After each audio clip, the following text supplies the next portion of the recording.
Alright people, don't forget to subscribe and hit the bell notification. That way you'll know when I upload the next video and you'll be supporting my channel. Follow me on Twitter. Every time I upload a new video, I'll be tweeting. Ladies and gentlemen, this is RaceFaction. This is what does each race faction do with their dead? Warhammer 40k lore by the channel Majorkill. Why so many people dying in Warhammer 40k? It begs the question, what happens to all the bodies? Yeah, he's asking the right questions here. Everybody's so hung up on who'd win, right? Necrons, who are better technologically advanced, all the shit. But what about the logistics, right? Everybody's dead. Now what? How to get rid of everything? I love this, side questions like that nobody thinks about. It's gonna be fun. Remember, if you like my reaction, don't forget to like and subscribe so I know which type of videos to do tomorrow, and by subscribing, you'll be supporting my channel. Check out the reaction I did, there's a link in the description. Check out the cast or playlist like Warhammer 40k with all my Warhammer 40k videos, John Tron, Internet Historian, and yeah, let's do this one. G'day guys and gal. Modern day humanity is pretty vanilla with how we deal with our dead. Bury them, lame, cremate them, lazy, fuse the fertile ashes of a loved one with the soil of a tree. Pretty cool, not gonna lie. Regardless of how hard we go with it, Warhammer does it better. From harvesting the organs of the dead, all the way to straight up cannibalizing them. We'll be going through how each race deals with their dead. Before we get started, one quick note. It's gonna be uncomfortable, right? New addition to the background, we have a Dark Angel.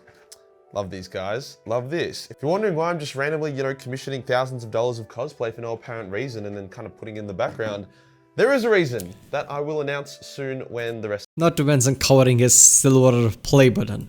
of the shit gets here, and yes, there's a lot more shit to come. Today we'll go over each of the main races and factions as well as some minor ones to see how the many fallen of Warhammer, and holy shit there's a lot of fallen, are dealt with. Let's get into it.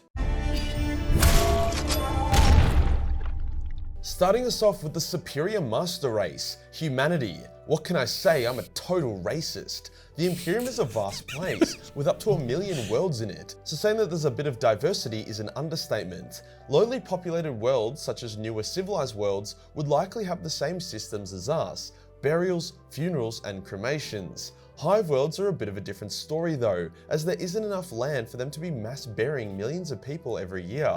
As such, common folk on hive worlds are generally just taken by the local officials and cremated when they kick the bucket. Unfortunately, I haven't yet read about any situation where a citizen's ashes are being used to fertilize a tree, but that doesn't mean it hasn't happened. Rich and noble families have it a bit better and can arrange to have their dead buried in large impressive tombs on private land. There is even a type of imperial world called a cemetery world, which only exists for rich people to be buried on. Some cemetery worlds can be used as a dumping ground for nearby hive worlds if cremation isn't a viable option for some reason, but generally they are reserved for the highborn. God damn, that would be one haunted ass planet. Guardsmen regiments deal with their dead depending on their culture and their situation. If they're fighting the forces of Chaos or the Tyranids, two enemies that can actually make use of corpses, then they will generally opt for a very efficient but not very dignified method of cremation, i.e. a flamethrower. In better circumstances, fallen officers or war heroes will be taken off the war zone to be given a full military funeral with honors. The whole shooting guns into the sky and all that shit. The Imperial cult doesn't really mandate a certain way that bodies have to be dealt with. Like, the Emperor never really decreed anything, so there isn't a one-size-fits-all. For example, corpse starch is a thing, which is I shall have my 20 Primarchs and legions under them. Many soldiers, wars, all the wars, taking over every single planet. What about the dead, sir? The dead? What is that?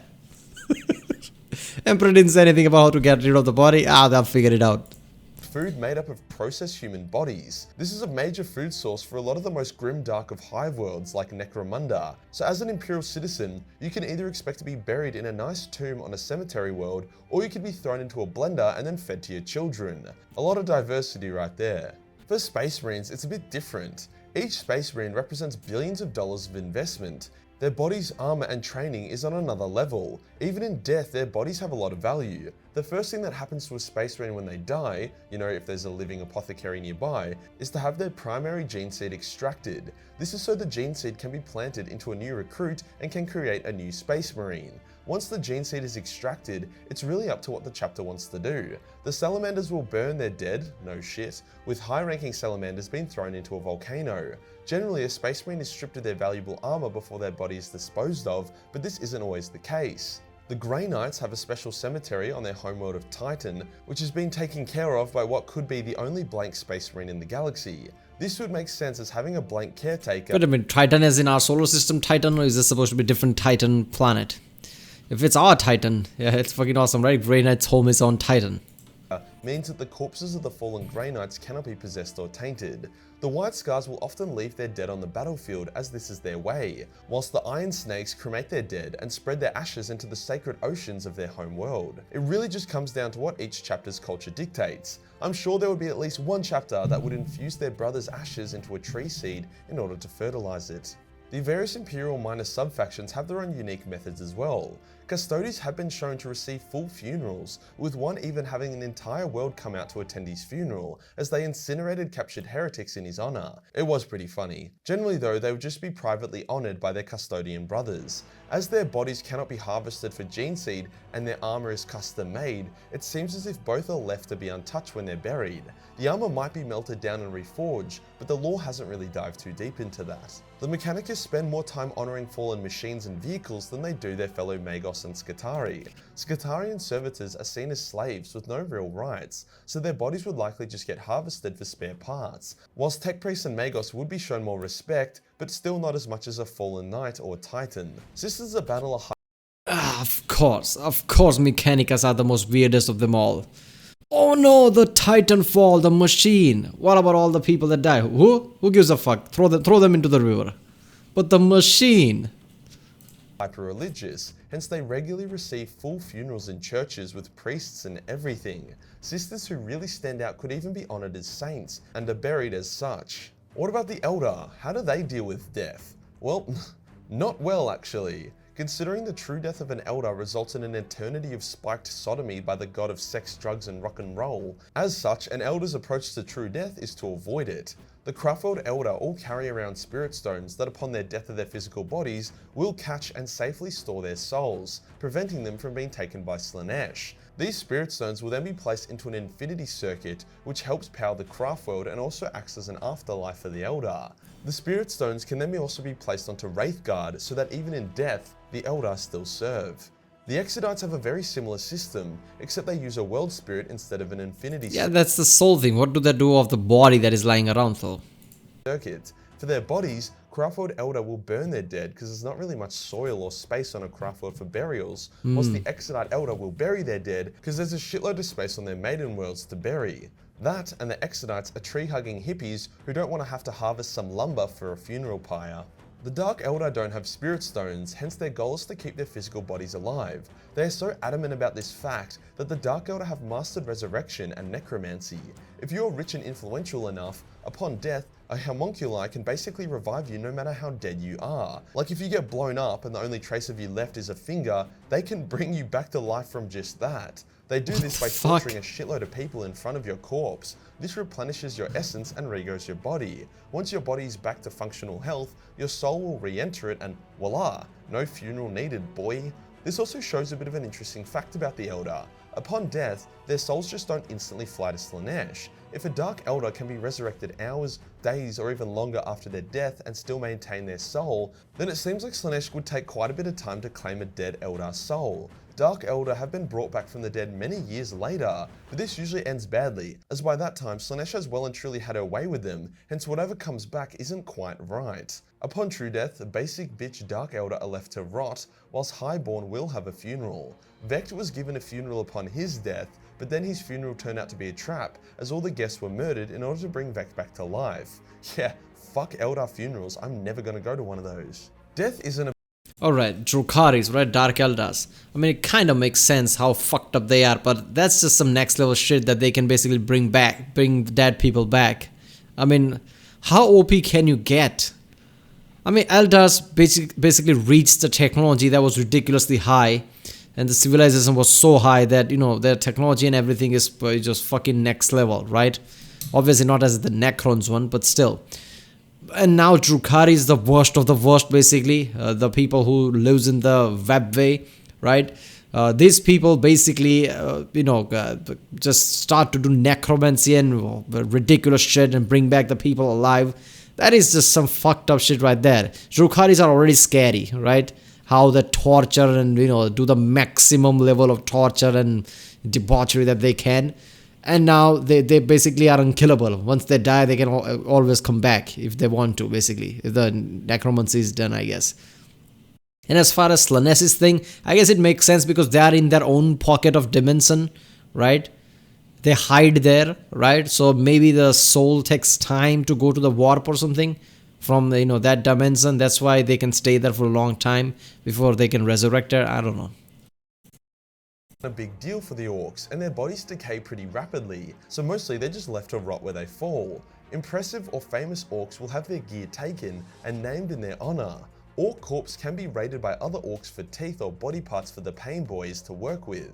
So yeah, Orks don't really have funerals or anything special. However, there are times in the lore when an enemy to the Ork, let's say a mighty space marine, dies, but takes a shitload of Orks with him. In these cases, the Orks have been known to respect the corpse of the enemy and even build a shrine for them, allowing him to keep all of his gear and even for his battle brothers to retrieve his corpse. So whilst Orks don't really care about death, they can still honor it. Tyranids are ruthless with their dead. They treat the bodies of their fallen like they treat everything.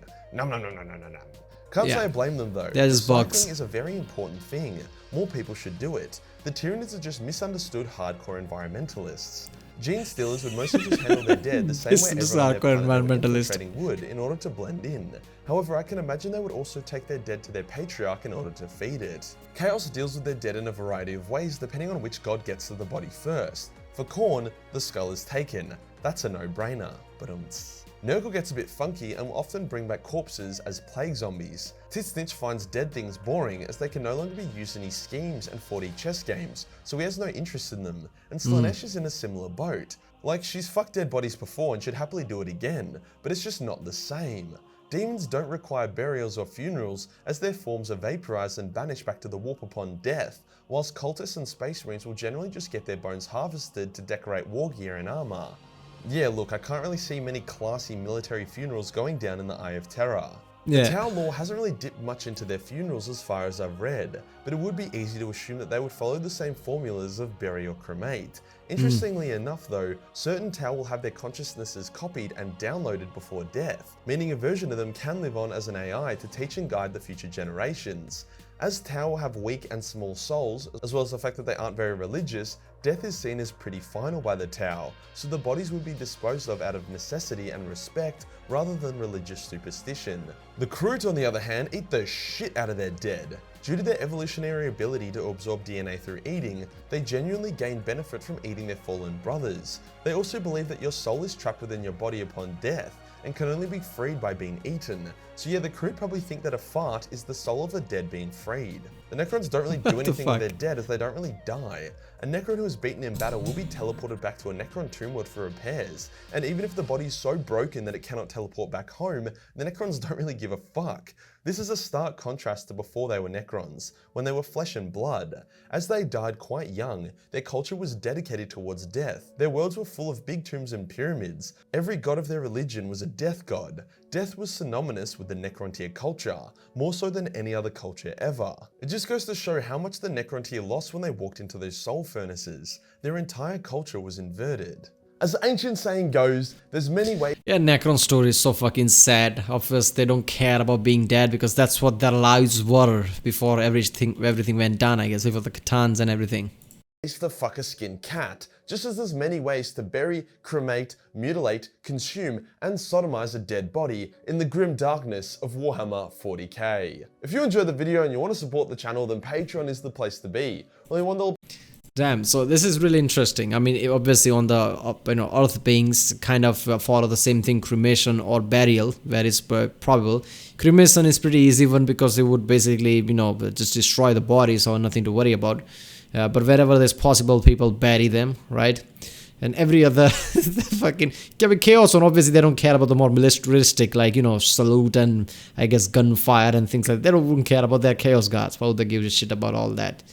Necron thing, obviously Necron being so advanced, it would be rare thing if they literally died nowadays with the technology they have, right? And the number is so small, they would be careful with that shit. Drukhari's, oh my god. They are already so fucking terrifying with all the torture and shit they do. Now they use necromancy because they're so scared of Slaanesh. They don't want their soul go to Slaanesh. Basically, they would do anything to bring back the soul. This is so fucked up. They are so scared of Slaanesh that they are doing unspeakable horrors to everybody.